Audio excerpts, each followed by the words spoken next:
Hello everyone, welcome to my channel. In this video, I am going to discuss about 10 GK question that is come on the AIMS Delhi Radiology Technician Competitive Examination 2020. जो exam 21 अगस्त 2020 में conduct किया उसी का 10 GK question मैं इस video में discuss करूँगी. आप देखिए आपका कितना क्वेश्चन सही हुआ है एंड जो भी क्वेश्चन आपको लगता है कुछ ऑल्टरनेटिव है then you can send comment in that comment box. जो फर्स्ट क्वेश्चन था, Rafale fighter jet brought from which country. जो राफेल फाइटर जेट है कौन सा कंट्री से लाया है. जो करेक्ट आंसर है ये फ्रांस है.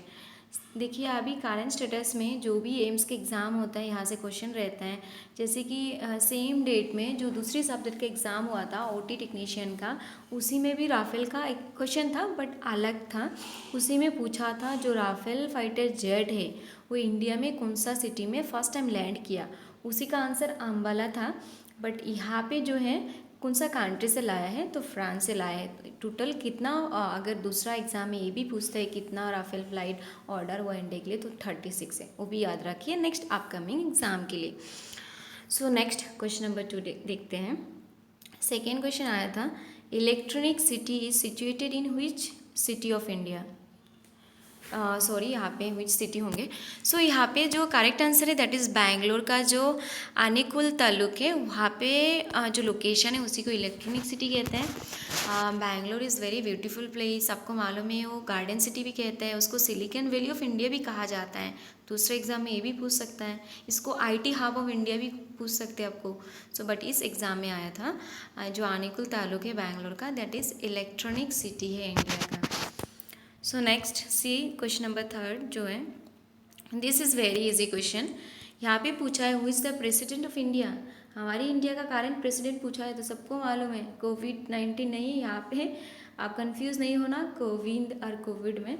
रामनाथ जो कोविंद है दैट इज़ हमारी करंट प्रेसिडेंट ऑफ इंडिया है. ठीक है, उसको कोविड और कोविंद को कंफ्यूज मत करना. ओके जस्ट जोक्स था, ऐसा ही कुछ नहीं है. Who is the president of India, this is Ramnath Kovind. Fourth question जो है that is India bullet train project flagship collaboration with which country of the world. यहाँ पे पूछा है हमारी इंडिया का बुलेट ट्रेन जो प्रोजेक्ट है आप सबको पता है नरेंद्र मोदी ने अनाउंस किया है हमारी पीएम ने. तो कौन सा कंट्री के साथ कोलाबोरेशन किया. जो जापान है, जापान का जो पीएम है शिंजो एबे. नेक्स्ट एग्जाम में मे भी ये भी आ सकता है. जो शिंजो एबे है जापान का पीएम है. टोक्यो में PM Narendra Modi and Shinzo एबे दोनों मिलके अनाउंस किया था इस प्रोजेक्ट को that is India bullet train project flagship. तो एग्जाम में आया था कौन सा कंट्री के साथ. Answer Japan. अब आंसर करके बताइए आपका कितना क्वेश्चन सही हुआ और आपने क्या दिया है. नेक्स्ट क्वेश्चन देखते हैं. नेक्स्ट क्वेश्चन ये है, which is the southern most state of India. India जो है उसका सबसे साउथ कॉर्नर मीन्स साउथ का एरिया कौन सा है दैट इज़ तमिलनाडु. अगर एग्ज़ाम में ये पूछा जाता है कि मोस्ट जो साउथ का पॉइंट कौन सा है दैट इज़ इंदिरा पॉइंट. याद रखिए that is in lies in the Andaman Nicobar island. Next exam में भी साउथ पॉइंट पूछ सकते हैं. यहाँ पे एरिया पूछा है तो तमिलनाडु है, अगर पॉइंट पूछा तो इंदिरा पॉइंट है. नेक्स्ट क्वेश्चन ये वेरी इजी क्वेश्चन था. Chemical formula of water. Water के केमिकल फार्मूला सबको पता है दैट इज H2O.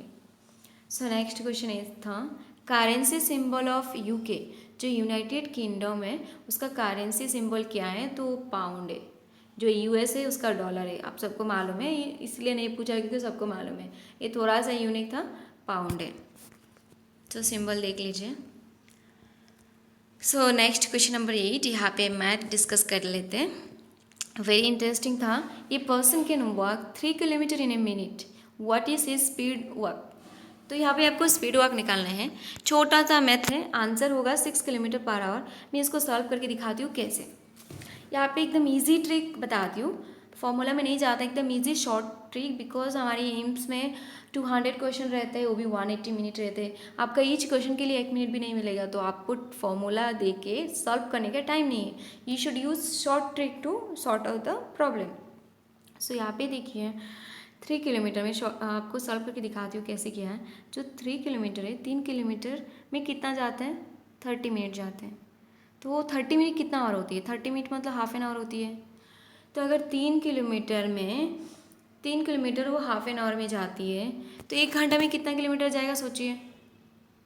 अगर हाफ एन आवर में, आधा घंटा में आप 3 किलोमीटर जाते हैं तो ऑफकोर्स जब 1 आवर में कितना किलोमीटर जाएंगे, 3 × 2 होगा ना, 6 होगा ना, तो correct answer 6 kilometre per our. इस तरीक़े से उसको शॉर्ट ट्रिक से सॉर्ट आउट कीजिएगा कि 30 मिनट में 3 किलोमीटर जा रहे हैं, मतलब 30 किलोमीटर में 60 मिनट में कितना जाएंगे, 6 किलोमीटर। 60 मिनट क्या होता है, 1 आवर होती है, तो वहाँ पे पर आवर पूछा है, that means 6 kilometre per hour है। नेक्स्ट मैथ डिस्कस कर लेते हैं। यहाँ पे दिया है a person sell a book 90 rupees with 10% loss and if the person sell the item with 10% profit then what will be the cost of this item. ये भी वेरी इंटरेस्टिंग था।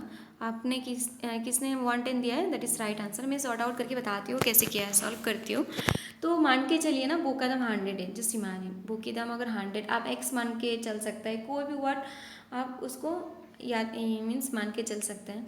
अगर 100 बुक की दाम है तो अगर मैं उसको 10% लॉस में सेल करती हूँ तो 100 का 10% कितना आती है, 10 इंटू यहाँ पे 100। अगर 100% का 10% कितना आता है, 100 काट हो जाएंगे, दैट मीन्स 10।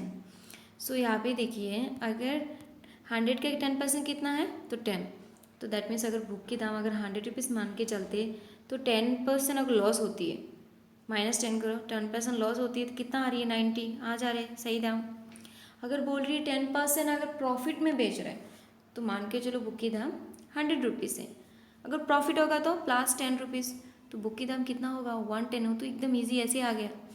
तो सीधा सी बात है, अगर 100 रुपीज़ का भी बुक होगा वो कुछ भी हो सकती है यहाँ पे। अगर मान के चलिए यहाँ पे 20% होता तो 80 कर देते, यहाँ पे 120 कर देते, इस तरीके से है। सो 10% अगर लॉस हो रही है तो 90 रुपीज़ आएंगे, 10 रुपीज़ लॉस। तो अगर 10% प्रॉफिट भी होंगे तो कितना आएगा, तो 10% 100 रुपीज़ मान के चलते तो 110 आ जा रहे हैं, वेरी इजी है। नेक्स्ट क्वेश्चन हम देखते हैं, ये भी बहुत इंटरेस्टिंग था। इस वीडियो का लास्ट क्वेश्चन है, 4% एवरेज वेट 40 kg। 4% जो लिफ्ट में उठे हैं उनका जो वेट है 40 kg है। जब 5th पर्सन लिफ्ट में उठे हैं तो उनका वेट है ना, एवरेज वेट है ना 50 kg इंक्रीज हो रहा है। What is the 5th person weight. किसने सही आंसर किया, 90 kg सही आंसर है। Let's see will solve this question, कैसे सॉल्व करना है। तो वेरी मैं शॉर्ट ट्रिक में जाती हूँ। देखिए 4% है, लिखिए 4% का एवरेज वेट कितना है 40। एवरेज मतलब एक पर्सन का 40 करके बता रही है, मतलब 4 आदमी कितना वेट होना चाहिए, तो इज टू 160 होना चाहिए। ये आप पहले निकाल दीजिए। आप नेक्स्ट क्वेश्चन क्या बताएं, नेक्स्ट बताएं जो 5th पर्सन लिफ्ट में उठा है तो उसका जो एवरेज वेट है ना 50 kg हो गया। 40 से 50 means 10 kg average weight increase हो गया, मतलब एवरेज समझ में आ रहा है आपको, मीन्स पर पर्सन 10 kg इंक्रीज हो गया। तो लेट सी द कितना हो रहा है। तो पहले 4 पर्सन था, 40 करके 160 kg हो गया था लिफ्ट का वेट। बाद में बोला है जब 5th पर्सन आया तो कितना हुआ एवरेज वेट 50, ठीक है। 5th पर्सन आया 50 kg एवरेज, तो टोटल वेट कितना हुआ एक्चुअली 5 250। तो यहाँ पे देखिए पहला जो वेट था 160 kg था, हम अभी एवरेज को हटा देते हैं, बट आप फिलहाल का वेट कितना है 250। तो कितना केजी ज़्यादा हुआ, 250 से 160 माइनस कीजिए, 90 kg ज़्यादा हुआ। तो 90 kg क्यों ज़्यादा हुआ, 90 kg इसलिए ज़्यादा हुआ कि तीसरा जो मीन्स 5th नंबर का जो पर्सन है उनका 90 kg वेट है। आपको समझ में, अगर नहीं समझ में आया तो कमेंट करके बताइए। तो ये रेडियोग्राफर का 10 जीके क्वेश्चन था। मैं कोशिश करूँगी कि क्वेश्चन कलेक्ट करके आपको प्रोवाइड करने के लिए। अगर आपको लग रहा है ये वीडियो आपके लिए रियली हेल्पफुल था, so you should like this video and you must subscribe अगर आपको आगे ऐसा वीडियो चाहिए। If you don't want then no need, so go ahead. Thank you so much.